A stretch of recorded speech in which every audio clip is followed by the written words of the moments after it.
Apart from foldable phones, the designs of today's best phones haven't really changed all that much over the last decade I have been reviewing them.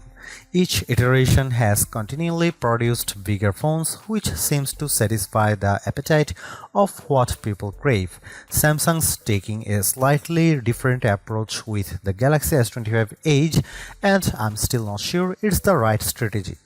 Although the S25 Edge looks very much like any other ordinary slate from the front and back, Samsung's focusing on its thin construction as a big selling point, all while including similar hardware as the S25 Ultra and other flagship models.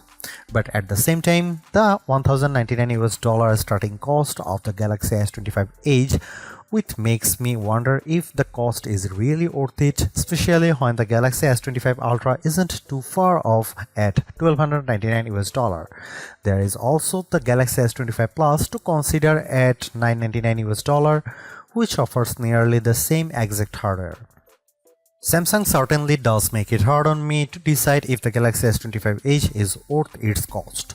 A phone this sleek is an engineering marvel on its own and surely deserves a premium cost attached to it, but there are trade-offs that I'll go into detail in the other categories.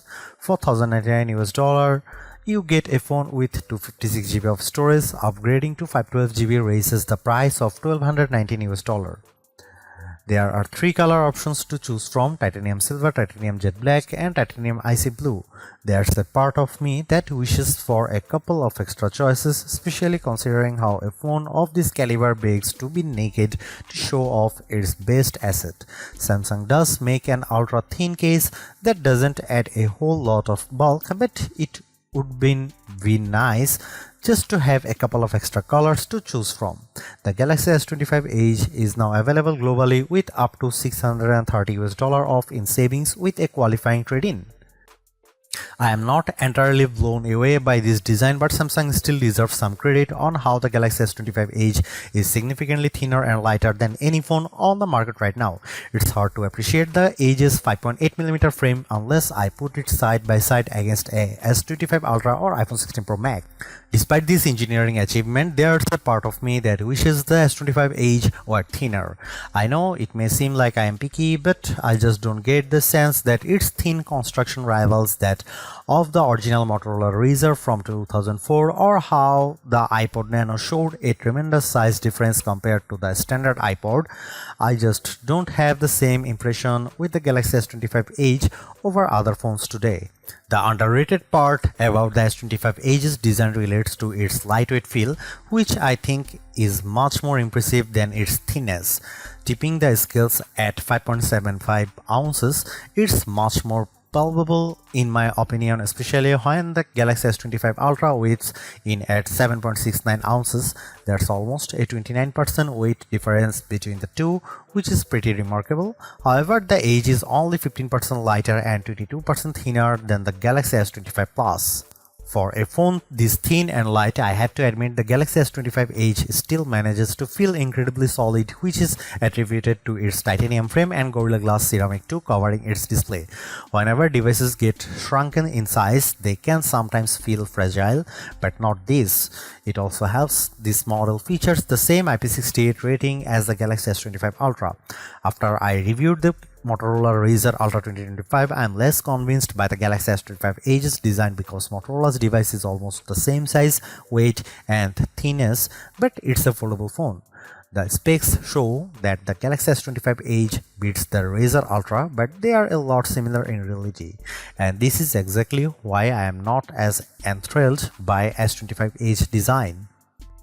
One reason why the Galaxy S25 Edge draws a lot of comparison to the S25 Plus is that it features a similar 6.7-inch AMOLED display with QHD Plus resolution. I personally feel this size is still too big for one-handed use, but it's much easier to handle than the 6.9-inch Galaxy S25 Ultra. Plus, it helps the Samsung has kept the bezels as slim as possible. I will say that this panel looks really sharp, and I'd argue it's better than the one in the Galaxy S25 Ultra.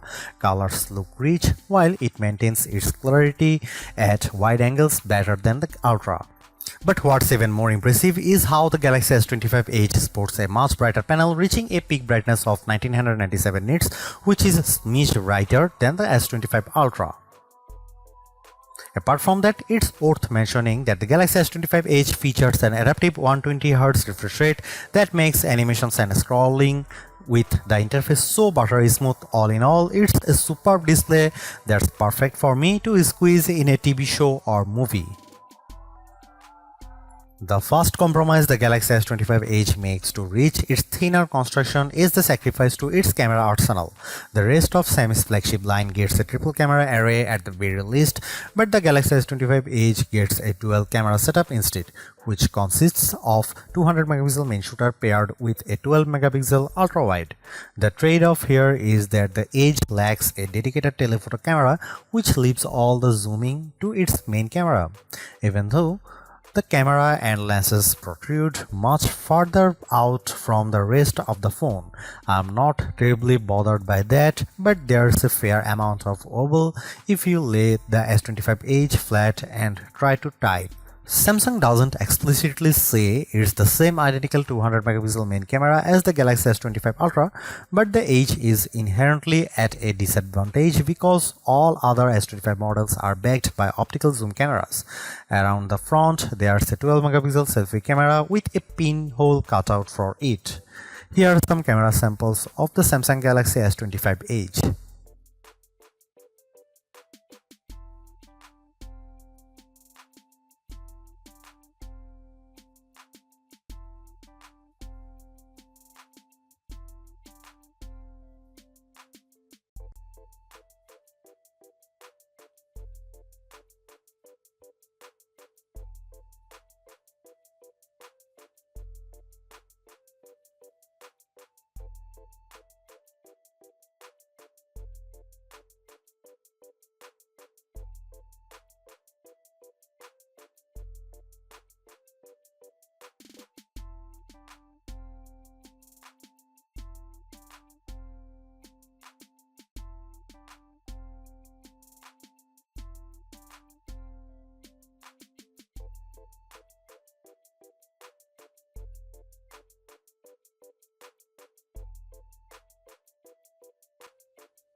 Not only is the Galaxy S25 Edge the thinnest Galaxy S phone to date, it's also one of the most powerful as well, courtesy of its Snapdragon 8 Elite chipset and generous 12GB of RAM. This combo effortlessly handles just about anything you can run on the phone while also juggling multiple apps without having to refresh them. Benchmark scores also validate processing power with average Geekbench 6 single and multi-core scores of 3129 and 9916 respectively for the S25 Edge. Interestingly, these scores are better than the Galaxy S25 Ultra but behind the S25 Plus ever so slightly. I don't notice any difference in terms of its real world performance as the S25 Edge delivers the same GP response with everyday actions such as opening apps, surfing the web, watching videos and more. Due to how Samsung shaves off a lot of space inside the phone, the Galaxy S25 Edge features a newly configured vapor chamber to mitigate heat building. Although I don't see a tremendous difference in how games I play religiously run on the Galaxy S25 Edge, 3D Mark benchmark scores reveal it's not as good as the S25 Plus or S25 Ultra. The S25 Edge's 149.18 FPS average frame rate with 3D Mark's Wildlife Unlimited test isn't as fast as the other two phones, though this frame rate is still incredibly smooth. Clearly, the biggest compromise in engineering a phone this thin is that the battery isn't going to be as big and as a result exposes the Galaxy S25 Edge's biggest weakness. The 3900 mAh battery inside is quaint by flagship standards as the S25 Plus and S25 Ultra offer larger 4900 mAh and 5000 mAh batteries respectively. With the S25 Edge set to adaptive refresh rate, the phone posted an average battery life of 12 hours and 24 minutes in our benchmark test, far less than the other two S25 models. I also think it's worth including the Razer Ultra 2025 in this conversation too, just because it has 4700 mAh battery and similar size, yet the Razer still beat the S25 Edge with its time of 15 hours and 42 minutes. In my day-to-day use, I noticed the S25 Edge draining its battery faster than other phones to the degree that I have to charge it at some point during my workday. Despite the other efficiency of the Snapdragon 8 Elite, it's evident here that it's not enough to offset the small battery of the Galaxy S25 Edge. Now, I wouldn't be as critical if the S25 Edge could charge really fast in a short time, but Samsung caps the S25 Edge's wire charging speed at 25 watt. It would have been nice to get 45 watt charging instead to match up better with the Galaxy S25 Plus and S25 Ultra. After 15 and 30 minutes of charging, the S25 Edge's battery capacity goes to 27% and 54% respectively. The Ultra, with its larger battery, reached 37 and 71% in those times.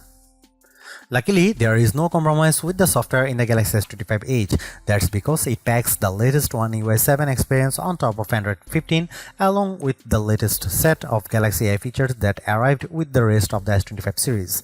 This consists of newer editions like the Now Brief and Now Bar, with the latter acting very much like Apple's Dynamic Island and Live Tiles to give me previews and mini players of certain apps. Cross-app actions is here as well, and the AI agents it uses play nicely with the native apps, like being able to search for the next Yankees game and adding to it my calendar.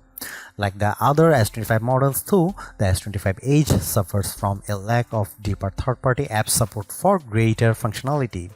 In terms of generative AI, the Galaxy S25 Edge has the same editing tools I have leaned on with the rest of the Galaxy S25 series, like generative edit to erase objects with AI assistance, sketch to image for taking my crude drawing and making them a photorealistic, audio eraser to take out background noise from my videos, and portrait studio that applies an artistic touch of my selfie.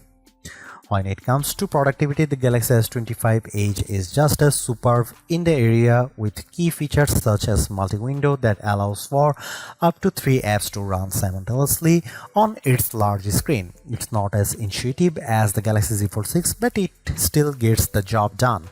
The Galaxy S25 Edge also has my favorite Samsung feature, DeX, which allows me to connect it to a monitor for the desktop-like experience. I can tell you how this has saved me a number of times when I left my laptop at home, so being able to tap into this adds more value to the Galaxy S25 Edge. There is no arguing that the software is just as rich and deep as the rest of the Galaxy S25 series, so I'm happy there is no compromise here. In fact, the Galaxy S25 Edge gets the same 7 years of major Android and security updates that will keep on adding new tools and features. I really want to like the Galaxy S25 Edge, but it's difficult because I was hoping for much more out of this thin phone. First and foremost, the biggest trade-off in making me a phone this thin and light is that the battery life is compromised in a big way. I wouldn't be as critical about that if the charging speed were faster, but it isn't. The Edge's build construction serves as a precedent for all phones going forward, but it does pose a conundrum in the sense of how much value it offers by doing this. Again, I have to point out the Galaxy S25 Plus and its $999 cost. That's $100 less than the S25 Edge, but the S25 Plus still offers a thin and light design of its own, along with a dedicated telephoto camera, a larger battery that lasts much longer, and a faster 45 watt charging speed. At the same time, I have to include flip-style phones like the Motorola Razr Ultra 2025 into the conversation because it too has a thin design. Sure, it's more expensive at $1,299, but it has double the storage capacity, longer battery life, and a distinct advantage of being a foldable phone. For me, it offers more utility than the Galaxy S25 Edge thanks to its foldable design and outer screen. And finally, there's the Samsung Galaxy S25 Ultra at $200 more than the Galaxy S25 Edge. You will have have to deal with a thicker and heavier phone, but I think those concessions are well worth it because of how the Ultra has better zooming capabilities with its camera's outstanding battery life, faster charging, and the extra utility of the S Pen. Plus, it has a larger screen to round it out. I think I would be more impressed in the Galaxy S25 Edge if Samsung made it even thinner while also shrinking down the size of the phone, but still packing the same chipset and cameras. Samsung's lineup is already dominated by several phones with a 6-inch displays, but it would have been different if there was another small phone option. The Galaxy S25 Edge is an okay start to this trend, but its successor is going to need to do a lot more to really differentiate itself from the pack.